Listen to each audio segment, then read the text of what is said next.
Olá, pessoal do TV Atualidades do Direito. Tudo bem? Hoje nós vamos tratar de direito civil. Vamos falar de paternidade, de dano moral, de indenização.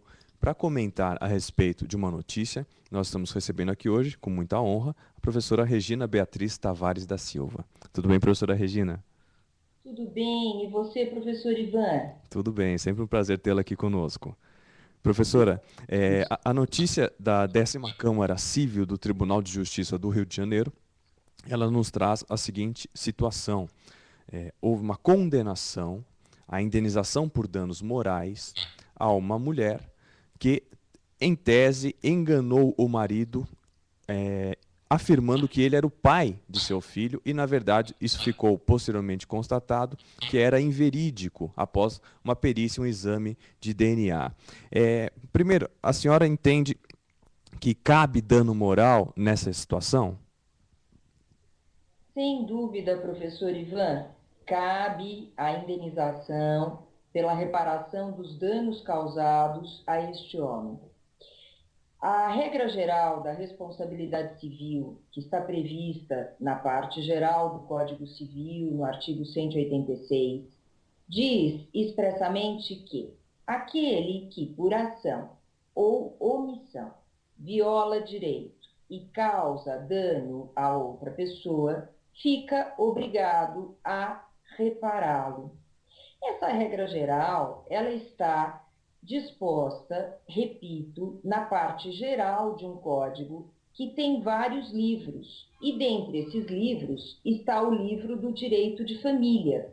Portanto, esta regra geral se aplica à parte especial do direito de família, inclusive em casos como este julgado pelo Tribunal de Justiça do Rio de Janeiro.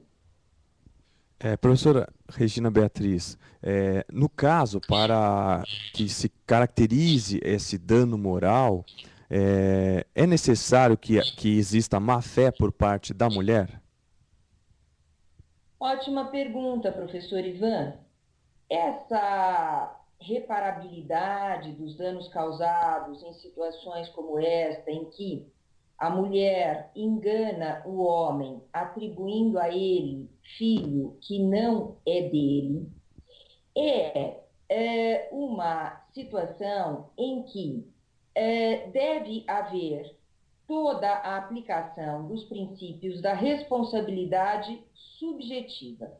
A responsabilidade subjetiva é aquela que depende de três pressupostos, que é a ação ou a omissão, o nexo causal e o dano.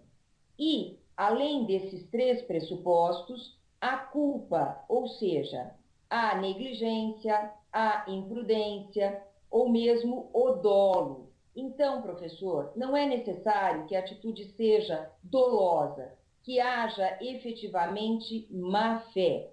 É necessário, isto sim, que haja uma negligência. Pela notícia que vimos a respeito deste acórdão de que estamos falando, embora eu ainda não tenha lido o teor do julgado, é dito que esta mulher, ela tinha outro namorado à mesma época em que se relacionou com o homem que acabou sendo o pai registral.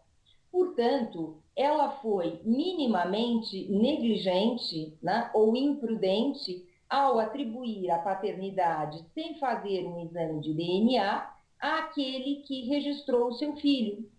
Desse modo, reitero, nesses casos, evidentemente que a mulher sabe que se relacionou sexualmente com dois homens concomitantemente, ou seja, no seu período em que estava pronta para engravidar, e desse modo ela deve, antes de qualquer atribuição de paternidade a um deles, solicitar a realização de exame de DNA.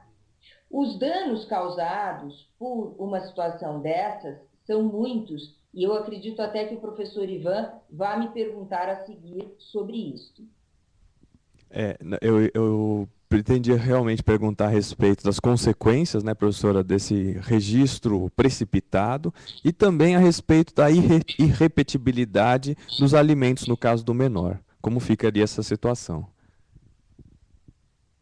Os danos são de ordem moral, como o professor Ivan, inclusive, já havia colocado antes, porque esta conduta, que é uma conduta, repito, culposa e negligente ou imprudente, mesmo que não seja dolosa, essa conduta, ela importa sempre numa ofensa à reputação social, ou seja, àquela consideração social, o que a sociedade vai pensar deste homem que foi enganado por essa mulher e que registrou um filho como sendo seu, quando na verdade não era seu filho. Então, é a ofensa à honra deste homem em relação à sua reputação social.